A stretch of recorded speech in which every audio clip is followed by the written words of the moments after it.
unique for Prime Minister Modi. He's been continuously in office for the last 24 years now.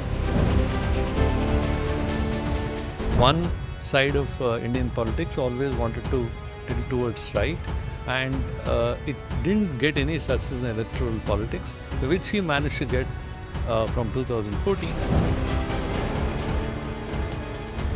They say everything is fair in love and war. His party obviously believes in everything is fair in, when you're fighting the election.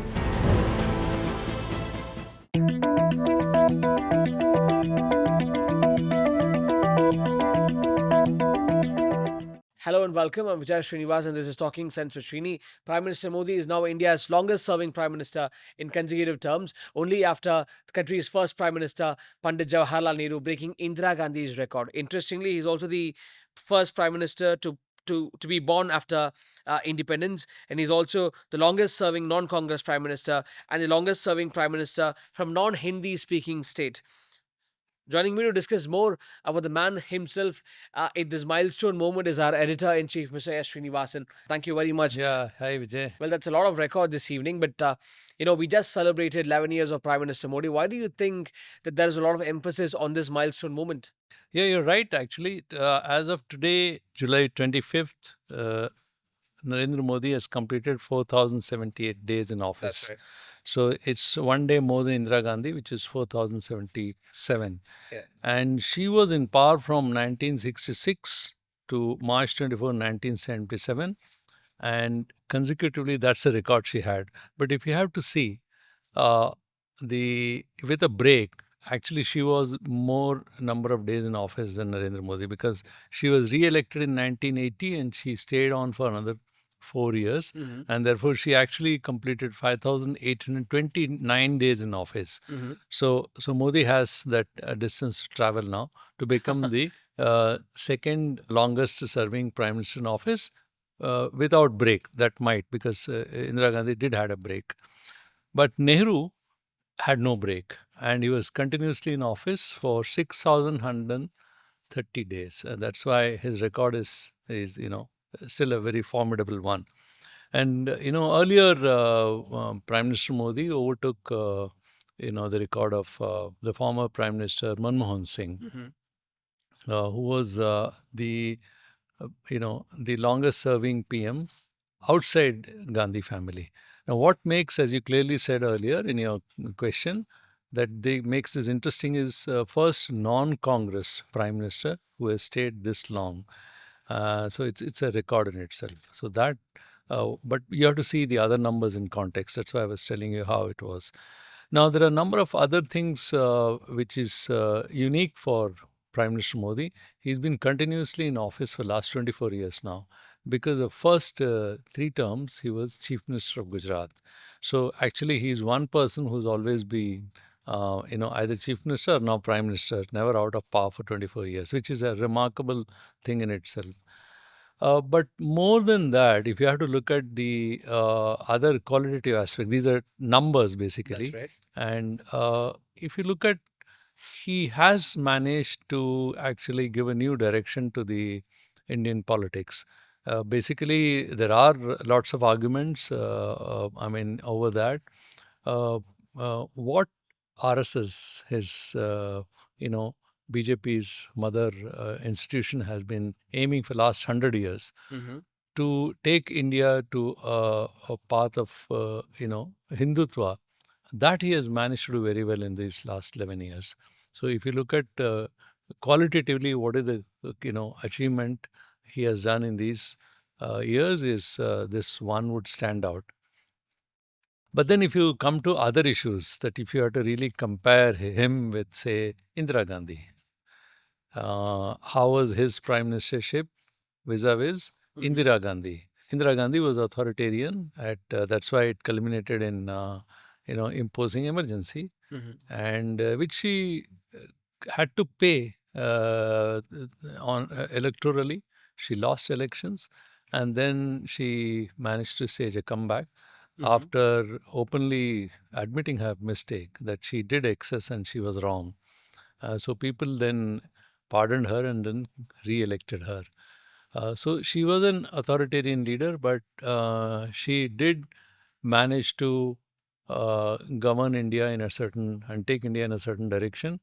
And one of her crowning glory was the 1971 war, That's right. where she managed to break Pakistan into, which was earlier West Pakistan and East East Pakistan, Pakistan, yeah. and she created Bangladesh out Bangladesh. of that. So that was a very, in a way, remarkable success which she showed. But then there are a number of other problems which remain, which she couldn't sort out. When India began to turn in the 1980s, slightly rightward shift, and that's where she couldn't handle. And Modi and has been, which he took over in 2014, but the ground was prepared in the previous 2.5 decades by other office bearers of BJP, which is Advani and Vajpayee Okay. and others, like you mentioned, other names.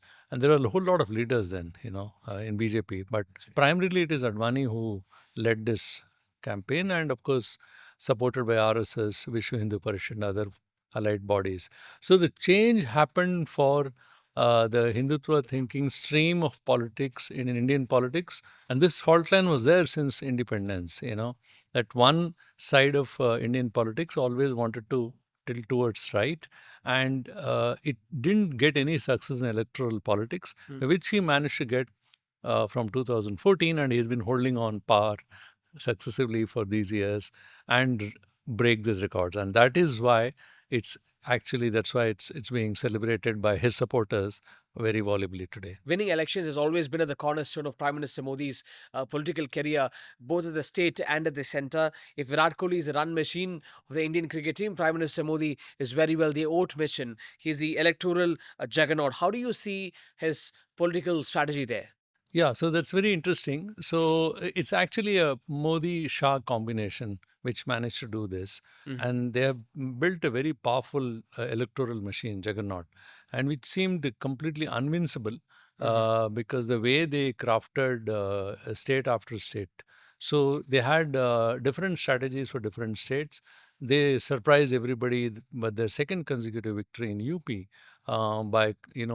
by breaking away part of a backward, ati pichada or most backward, or from the grip of the backwards, and then combined with Dalits and others to create a new combination. And that combined with forward caste, it created a new electoral combination. And they also did some solid engineering there, electoral engineering, where they could get smaller parties, and that was the kind of experiment they did. And there are other experiments which Amit Shah tried out in various states, which helped them. But the face remained Modi, who was able to mobilize the masses. Like if you had to compare, Indira was again a mass leader who could That's right. actually mobilize people. He turned out to be another massive leader who could actually sway public. But then here it was different. It turned into a more Hindu majoritarian kind of politics which he played.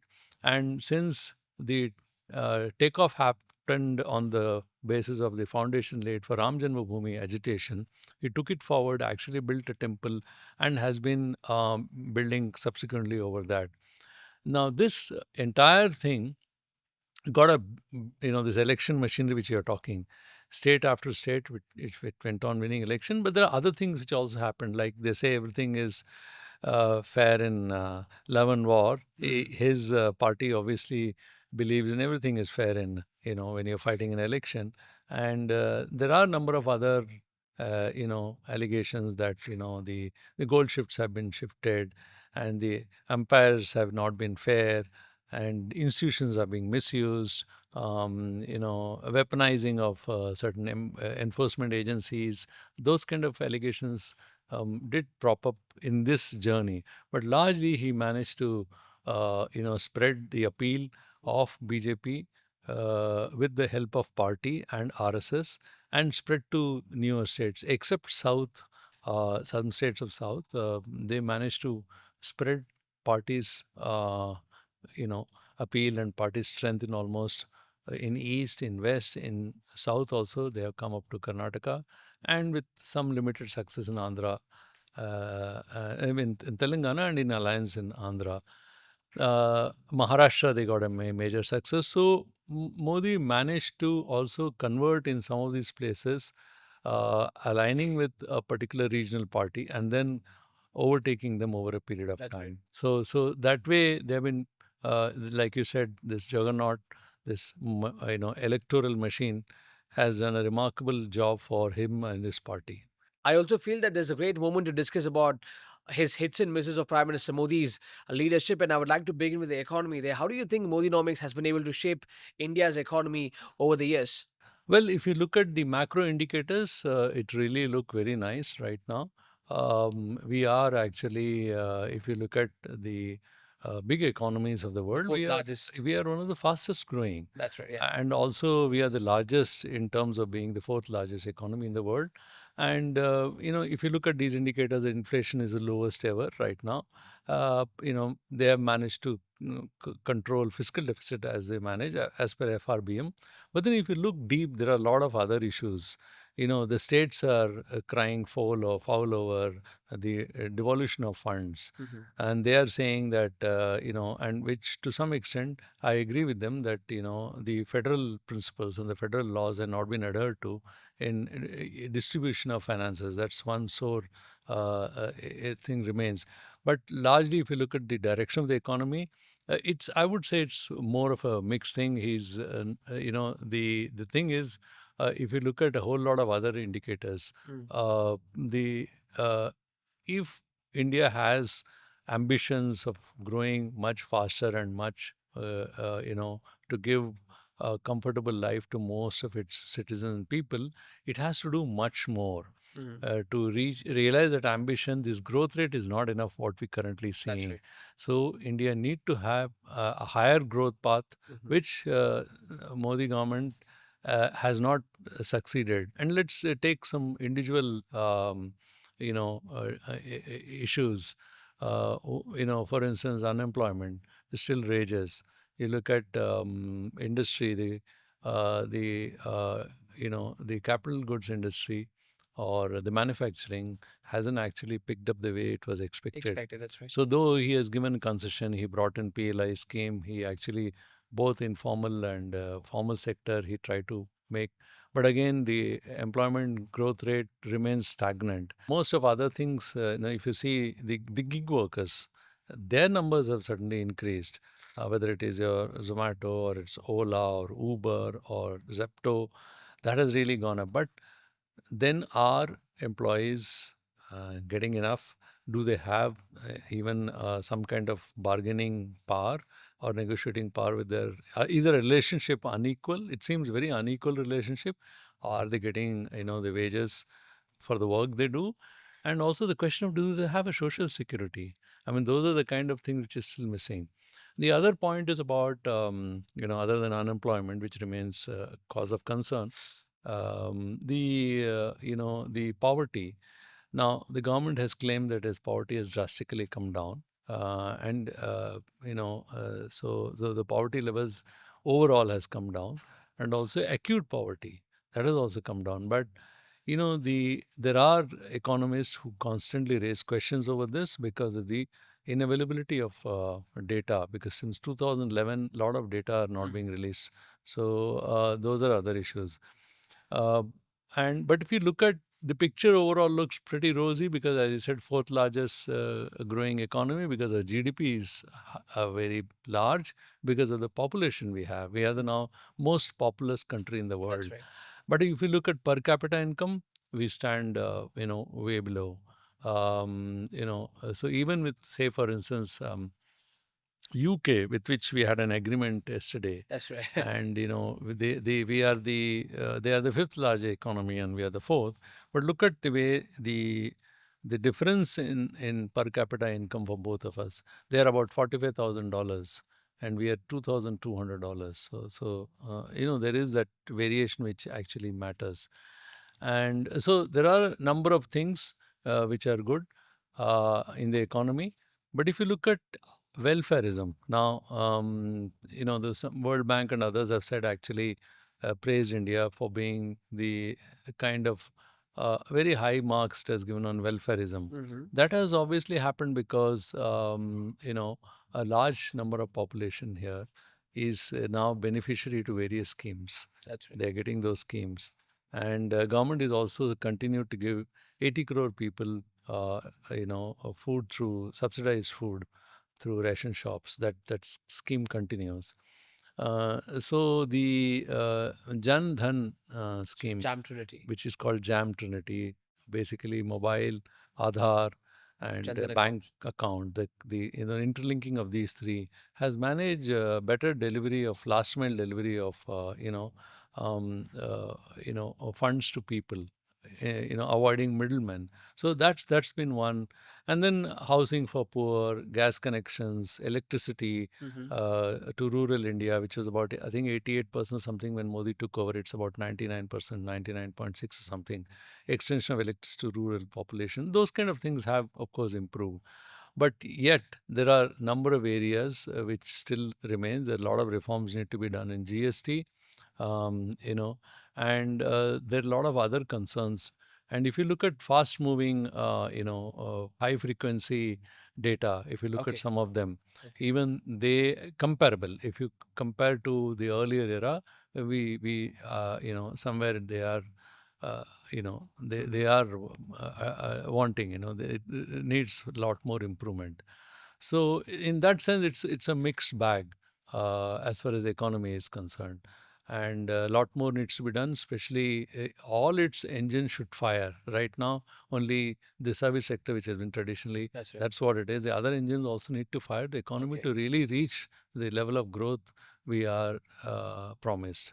Shifting focus to country's foreign policy there, we understand that Prime Minister Modi's camaraderie and bonhomie with world leaders. India too had hosted the first ever, G20 summit here in Delhi under this theme of Vasudhaiva Kudumbakam last year.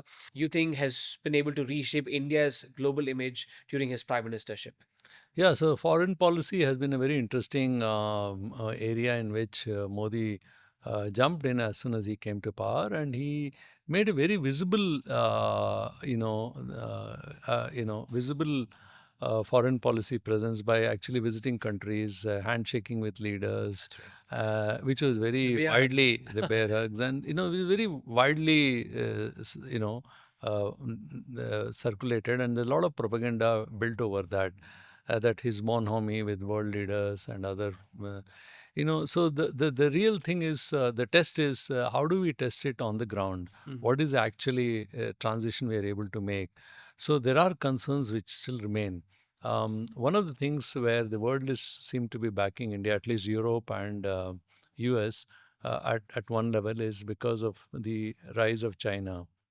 Obviously, the world is looking at India because they think that India could play a very vital role as a counter to Chinese rise. That's why India has been given more prominence, and that has timed well with Modi's arrival. So that's one reason we're getting a lot more visibility. But the concerns still remain in the sense there is a recent we had a border skirmish with Pakistan, and the way it spilled out, and the way Trump has now trying to claim his role in it, in his hand in it, and he has said 24 times that I'm the one who mediated between India and Pakistan and Hmm. tried to uh, I stopped this, which otherwise would have been a very dangerous war, and he's That's been right. saying that. So the thing here is that how does India now handle US? How India mends its relationship with China, especially managed to stitch things in its border, and how we are able to stitch our trade relation with the US, because all the other countries, latest is Indonesia, which had to literally surrender before the US. So how are you going to face it is a big question, and the real test lies of foreign policy, the way we manage our relationship with America, especially for trade. And you've been also hearing threatening noises from Europe, That's right. So how he's going to manage? So the difficult time is now. How is the things going to be managed?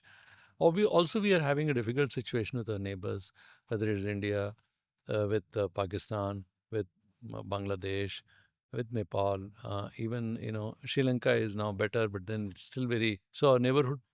Our entire look is policy. All these things need to be rebooted. Okay. So there's a lot more work still need to be done. So in that sense, it's again, what we saw and what needs to be done. There's a lot more distance to be traveled. Political experts too have raised concerns over Modi's, Hindu nationalist policies. Something like the CAA, the NRC, and the most recent one being the Waqf Amendment Bill. They point to rising communal tensions and polarization across Indian states. What's your take on that? I also wanted to talk about the weakening of democratic institutions as being alleged by experts, and civil societies such as the judiciary, the media, and investigative agencies under Modi's rule. Well, you saw in the initial years of Modi lots of news reports about lynching, mob That's right. lynching, minorities, Dalits. Then you also heard about even film star kind of getting harassed. Then you heard about universities and colleges complaining about their freedom being squeezed or limited. You also heard intellectuals complaining constantly that their freedom of expression, the space is getting narrowed. So we heard all of these kind of things over the last 10 years, and it's been happening, especially the space for minorities is being reduced. Um, and one thing was pointed out that in this government, there aren't any, minority. You won't see, even during elections, BJP did not give tickets to anyone from that segment. So these are obviously points of issue which keep coming. Periodically you heard coming up that, like you said, stifling of democracy or democratic downslide has happened. See, the fact is that with the rise of right wing, uh, Modi is trying to change, alter the politics, and the earlier notions about secularism, about the way India need to be governed, the way it need to be, shaped, all those things are constantly coming up. So there are a lot of constant fears that there may be, changes in the constitution. Uh, the hot-headed, right wingers keep saying that yeah, the change is coming, but on the other hand, others periodically try to mollify. But those questions still remain. Many of these questions are not yet completely resolved. So that's one big reason that why you hear news about backsliding, especially as I said earlier, weaponization of you know investigative agencies, using them against political opponents. These are the complaints which keep coming. Uh, like electoral bond, which happened before the election, but That's right. after Supreme Court kind of struck down, it didn't surface. So we've been hearing all this, but the latest one, I would say, is the SIR, which you're seeing in Bihar, the special Intensive revision. intensive revision of electoral roll. And that again seemed to have caused the latest stir, and that's why you're seeing opposition boycotting, both the House of Parliament, and they're protesting. So it is now taken a new turn where now the opposition is accusing of what actually Trump used to say, that stealing election. Mhm. So Rahul Gandhi is saying that Maharashtra election has been stolen. He's also giving examples from Karnataka, one particular constituency worked out something how election was stolen. So this is one thing what you're saying. But one thing you have to keep in mind that though this third regime of Modi Mhm. didn't have a majority of its own, and he is running it with the help of allies. There's been no change in his style of working. In fact, it has intensified the way he used to raise or speak about Hindutva issues. There's been no let up on that. It is going as he was earlier. In fact, in much higher speed. Thank you very much. It's a pleasure talking to you. Thank you. Thank you.